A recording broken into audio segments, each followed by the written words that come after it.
ಎಲ್ಲ ಮಾಧ್ಯಮ ಸ್ನೇಹಿತರಿಗೆ ಇವತ್ತು ನಾವು 2007ರಲ್ಲಿ ಇವತ್ತು ಸಾಯಿ ಕೃಷ್ಣ ಚಾರಿಟೇಬಲ್ ಟ್ರಸ್ಟ್ ವತಿಯನ್ನು ನಾವು ಸ್ಥಾಪನೆ ಮಾಡಿದ್ದೇವೆ.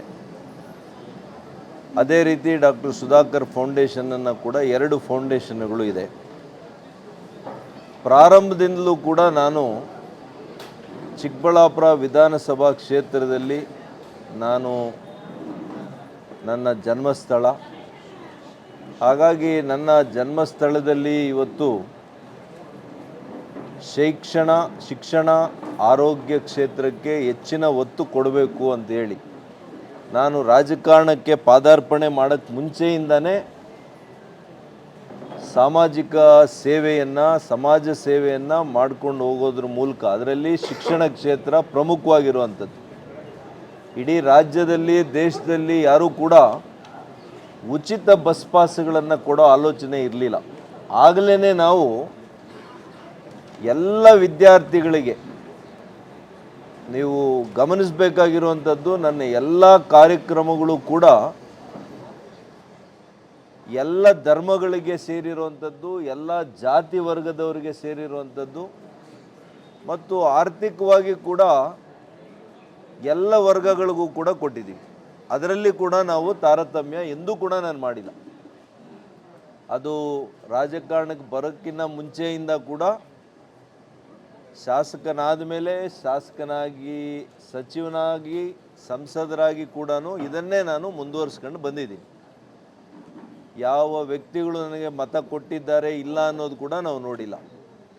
ಪಕ್ಷಾತೀತವಾಗಿ, ಜಾತ್ಯತೀತವಾಗಿ ನಾವು ಇದನ್ನು ಈ ಸಾಮಾಜಿಕ ಕಾರ್ಯಕ್ರಮಗಳನ್ನು, ಸಮಾಜ ಕಲ್ಯಾಣ ಕಾರ್ಯಕ್ರಮಗಳನ್ನು ಮಾಡ್ಕೊಂಡು ಬಂದಿದ್ದೀವಿ.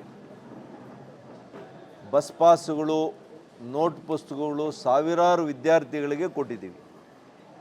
ಪ್ರತಿ ವರ್ಷ 2008ರಿಂದ 2015-16 ಯಾವಾಗ ನಮ್ಮ ಇಂದಿನ ಸರ್ಕಾರ ನಾನು ಮನವಿ ಮಾಡಿ ಮುಖ್ಯಮಂತ್ರಿಗಳಿಗೆ ಇಡೀ ರಾಜ್ಯಕ್ಕೆ ಇದು ವಿಸ್ತಾರ ಮಾಡಬೇಕು ಅಂತಂದಾಗ ಅವರು ಪರಿಶಿಷ್ಟ ಜಾತಿ, ಪರಿಶಿಷ್ಟ ಪಂಗಡದವರಿಗೆ ಮಾತ್ರ ಮಾಡಿದ್ದಾರೆ. ಈಗಿನ ಮುಖ್ಯಮಂತ್ರಿಗಳು ಅದನ್ನು ಇಡೀ ಎಲ್ಲ ಸಮುದಾಯಗಳಿಗೆ ಕೂಡ ವಿಸ್ತಾರ ಮಾಡಿದ್ದಾರೆ. ಅವರಿಗೆ ನಾನು ಅಭಿನಂದನೆ ಸಲ್ಲಿಸ್ತೀನಿ. ಬಸ್ ಪಾಸ್ಗಳ ವಿಷಯದಲ್ಲಿ ನೋಟ್ ಪುಸ್ತಕಗಳನ್ನು ಕೂಡ ನಾವು 1ನೇ ತರಗತಿಯಿಂದ ಹಿಡಿದು ಡಿಗ್ರಿ, ಪೋಸ್ಟ್ ಗ್ರ್ಯಾಜುಯೇಷನ್ ಕೂಡ ಕೊಟ್ಟಿದ್ದೀವಿ. ಮಹಿಳಾ ಸಬಲೀಕರಣಕ್ಕೋಸ್ಕರ ನಾವು 3000ಕ್ಕೂ ಹೆಚ್ಚು ಸ್ತ್ರೀ ಶಕ್ತಿ ಸಂಘಗಳನ್ನು ರಚನೆ ಮಾಡಿದ್ದೀನಿ. ಮತ್ತು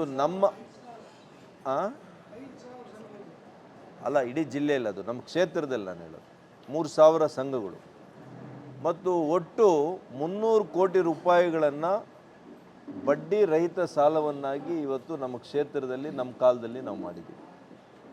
ಮತ್ತು ಗ್ರಾಮೀಣ ವಿಕಾಸ, ಗ್ರಾಮೀಣ ಮಹಿಳೆಯರ ಸಬಲೀಕರಣಕ್ಕೆ ಇವತ್ತು ನಾವು ಕ್ರೀಡೆಗಳಿಗೆ ಅವರಿಗೆ ಸ್ಫೂರ್ತಿ ಕೊಡೋದ್ರ ಮೂಲಕ ಕ್ರೀಡಾ ಸ್ಪರ್ಧೆಗಳನ್ನು ಆಯೋಜನೆ ಮಾಡಿದ್ದೀವಿ. ಚಿಕ್ಕಬಳ್ಳಾಪುರ ಕ್ಷೇತ್ರದ ನಿವಾಸಿಗಳ ಆಸೆ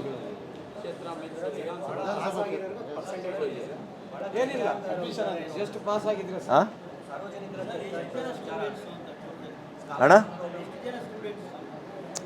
ಈಗ 9,000ಕ್ಕೂ ಹೆಚ್ಚು ನೋಂದಣಿ ಆಗಿದೆ, ಆದರೆ ಇನ್ನೂ ಪರಿಷ್ಕರಣೆ ಆಗಿಲ್ಲ. ಅದು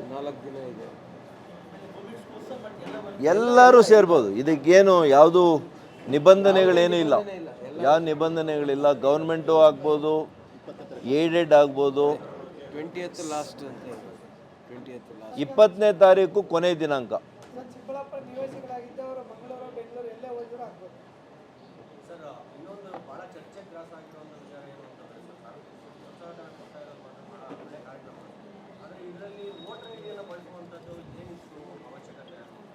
ಜಸ್ಟ್ ಇದಕ್ಕೆ ರೀ ಐಡೆಂಟಿಫಿಕೇಶನ್ ಅಲ್ಲಲ್ಲ. ಈಗ ನೋಡ್ರಿ, ಸರ್ಕಾರದಲ್ಲೇ ಇವಾಗ ಮತದಾರರ ಪಟ್ಟಿ ಪರಿಷ್ಕರಣೆ ಮಾಡ್ತಾ ಇದ್ದಾರೆ. ಅದರಲ್ಲಿ ಎಷ್ಟು ಕೇಳಿದ್ದಾರೆ ಹೇಳಿ? ಇದರ ರಿಕ್ವಿಸಿಟ್ಸ್ ಅಷ್ಟೇ ಬಂದಿರಲ್ಲ. ಅವ್ರಿಗೆ ಬರೀ ಆಧಾರ್ ಕಾರ್ಡ್ ಕೊಟ್ಟರೆ ಆಯಿತು. ಈಗ ಫಸ್ಟ್ PUC ಅವರಿಗೆ ಎಪಿಕ್ ಕಾರ್ಡ್ ಎಲ್ಲಿರುತ್ತೆ?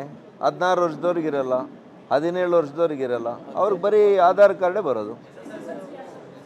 It is not A compulsory. ನೀವು ಕೇಳಿದ್ದು ಪ್ರಶ್ನೆಯಲ್ಲಿ it is not compulsory, but 18 ಮೇಲೆ ಎಪಿಕ್ ಕಾರ್ಡ್ ಕೊಡಬೇಕು.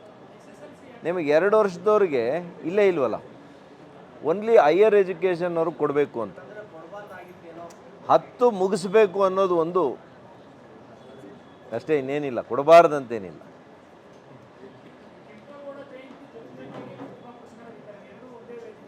ಆ ಒಂದು ಸುಸಂದರ್ಭದಲ್ಲಿ ಮಾಡಬೇಕು. ಆ ಒಂದು ಇದನ್ನು ಸ್ವಲ್ಪ ಮೇಯ್ನ್ ತಗೊಳ್ಳಿ, ಮತ್ತು ಬೇರೆ ಏನಾದರೂ ಕೇಳಬೇಕಂದ್ರೆ ಕೇಳಿ, ನಾನು ಹೇಳ್ತೀನಿ. ಬಟ್ ಆದರೆ ಈ ವಿಷಯ ತಿಳಿ ಆಗಬಾರ್ದಷ್ಟೇ. ಹಾಂ, ಏನು, ಯಾರು ಇವರೇ? ಹಾಂ,